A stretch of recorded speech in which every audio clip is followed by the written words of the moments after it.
ओम कृष्णाय वासुदेवाय हरये परमात्मने प्रणताक्लेशनाशाय गोविंदाय नमो नमः।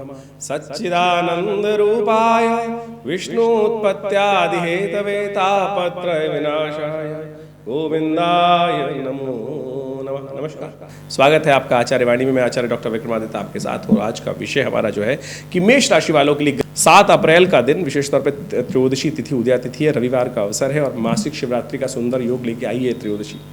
ग्रह का योग परिवर्तन की तरफ चला गया है। चंद्रमा आपके परिवर्तित करते करते 12वें भाव में सूर्य के साथ विराजमान हो गए हैं और ये परिवर्तन जो है विशेष तौर पर आपके खर्चों को बढ़ाने वाला है। महत्वाकांक्षा के लिए बहुत ज़्यादा छलांग लगाने के लिए औकात से बाहर जाके कार्य करने से फंसने के योग बन सकते हैं, तो इस बात का ध्यान रखते हुए कार्य करने की ज़रूरत है। भद्रा का योग भी है जो सुबह सूर्योदय से लेकर करीब करीब शाम को 5 बजे तक विद्यमान रहेगा, तो नए कार्यों को आरंभ करने से बचना चाहिए। भगवान शिव का ध्यान करें क्योंकि मासिक शिवरात्रि का सुंदर योग है, चतुर्दशी क्षय है। नए कार्यों को आरंभ ना करें, इस बात का ध्यान रखते हुए कार्य करें। 2-3 दिन बाद नया वर्ष आरंभ होगा, उसमें सुंदर योग बनेंगे, उसका लाभ लेते हुए कार्य करने का प्रयास कीजिएगा। नए कार्यों को अभी थोड़ा सा अवॉइड करने का प्रयास करना चाहिए। 8 अप्रैल का दिन इस संवत का आखिरी दिन है और बड़ा सुंदर योग लेके आया है। सोमवती अमावस्या का योग लेके आया है। ये विशेष तौर पर चैत्र की अमावस्या, अगले दिन से नव संवत आरंभ होगा। भारतीय संस्कृति के अनुसार से नव संवत बड़ा उन्नति का योग बनाता है और इस बार तो मंगल महाराज बड़े सुंदर तरीके से राजा का योग बना रहे हैं, पुरुषार्थ को बढ़ाने वाले रहेंगे। आपकी राशि के स्वामी का योग बनता दिखाई देगा। लेकिन सोमवती अमावस्या का योग जो है, जो अननेसेसरी के देखिए खर्चा होने का योग आपकी राशि के अनुसार से दिखाई दे ही रहा है। अननेसेसरी खर्चे पड़ सकते हैं, तो सुबह सुबह कोई पुण्य कार्य में किसी विशेष तौर पर योग्य व्यक्ति को, जरूरतमंद व्यक्ति को अवश्य कुछ दान पुण्य करके प्रयास करें। खर्चा होना ही है आपकी राशि के अनुसार से। जैसे पुण्य कार्य में खर्च हो तो बहुत अच्छा रहेगा। और शास्त्र के दृष्टिकोण समझें, इस कलिकाल में यानी कलयुग के अंतर्गत ना तो लोगों से तप हो सकता है, ना ही लोग वन में गमन कर सकते हैं। असत्य का भाषण तो हमेशा होता ही रहता है, तो सत्य का व्रत भी पालन नहीं हो सकता। तो यदि एक बड़ा सुंदर कार्य कहा गया है दान, जब तक कलयुग में दान का योग आप बनाते रहेंगे तो आप समझें आपके पुण्यों का उदय होता रहेगा। तो आप यथाउचित भाव से अपनी सामर्थ्य के अनुसार से यदि कुछ भी सोमवती अमावस्या की तिथि में दान करने का प्रयास करेंगे तो अच्छा रहेगा आपके लिए। देखिए ग्रह योग आपके हैं जिस प्रकार के हमने आपको बताने का प्रयास किया, और चंद्रमा 12वें भाव में बैठकर थोड़ा सा भारी है। सूर्य के साथ राहु के साथ जो योग बन रहा है ये थोड़ा दिक्कत वाले योग बनते दिखाई दे रहे हैं। ऐसे में इन सब उपायों को करेंगे तो कल्याण के योग बनेंगे। एक बात का और ध्यान रखिएगा, 8 और 9 तारीख को रेवती और अश्विनी नक्षत्र का योग बनता दिखाई दे रहा है। जो लोग जन्म लेंगे उनकी मूल शांति उनके माता पिता को अवश्य करानी चाहिए। और यदि आपने अपनी मूल शांति नहीं कराई और आप भी अश्विनी और रेवती नक्षत्र में पैदा हुए हैं तो अवश्य स्थिति से आरंभ करके 27 दिन तक अवश्य उनकी मूल शांति अवश्य कराने का प्रयास कीजिए। उससे जीवन में बहुत सारे कष्टों को, अप्रत्यक्ष कष्टों को निवृत्त करने का योग बन जाता है। 9 अप्रैल का दिन नव वर्ष का दिन है, नव संवत का आरंभ करने का दिन है और ऐसे में बड़े सुंदर तरीके से नव संवत जो आरंभ हो रहा है तो बड़ा सुंदर आपके लिए कल्याणकारी योग बनता दिखाई दे रहा है।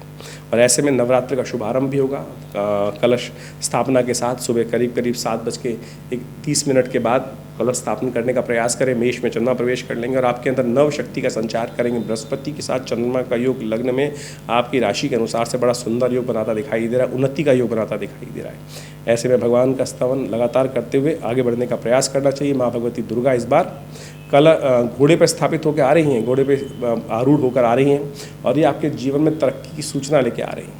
और हमने एक अलग से वीडियो भी बनाया है कि जो नव संवत में मेष राशि वालों के लिए कैसा ग्रहों का योग बनता दिखाई दे रहा है। हमारे हिसाब से तो बहुत सुंदर है। धन की लक्ष्मी कृपा करने के लिए बड़ा सुंदर योग बनाएंगे आपके लिए इस नव संवत में, सुन लीजिएगा। और ग्रह योग आपके लिए विशेष तौर पर 9 और 10 तारीख को बड़े अनुकूल बनते दिखाई दे रहे हैं, लाभ के योग प्रशस्त करते दिखाई दे रहे हैं। ऐसे में विवेकानंद योगाश्रम में सुंदर तरीके से नवरात्र का योग भी बन रहा है।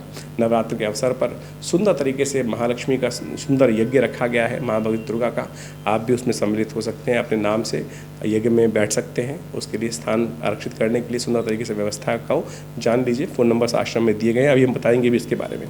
10 अप्रैल के दिन द्वितीया तिथि है, बुधवार का अवसर है और मीन राशि में बुध विशेष जो है प्रवेश करने के योग बना रहे हैं। और ये मीन में बुध का प्रवेश आपकी राशि के अनुसार से अननेसेसरी के खर्चे बढ़ाने वाला रहेगा।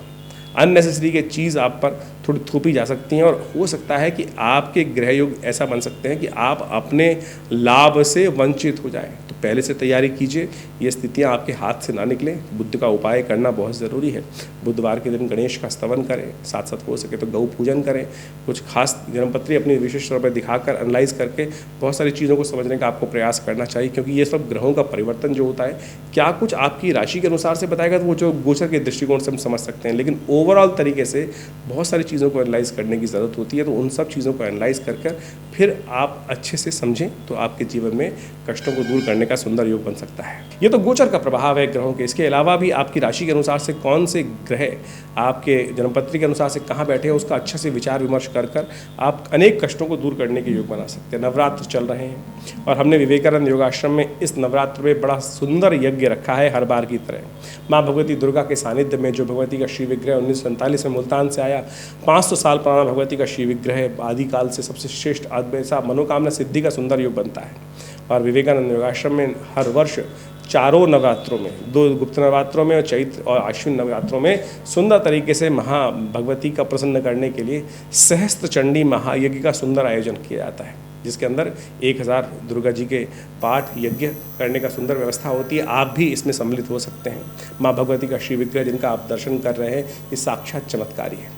सोचें, कहाँ मुल्तान में भगवती का श्री विग्रह करीब 500 साल से विराजमान था और 1947 में ये श्री विग्रह हमारे आश्रम विवेकानंद योगाश्रम में पधारा और तब से यहाँ पर माँ भगवती की नित्य प्रति नित्य आराधना यज्ञ सब होता है। आप भी इस यज्ञ में सम्मिलित होने के लिए अपना नाम आरक्षित कर सकते हैं और माँ भगवती के सानिध्य में बैठकर देखिएगा जीवन में कष्ट पता नहीं कब कहाँ से आ जाएं।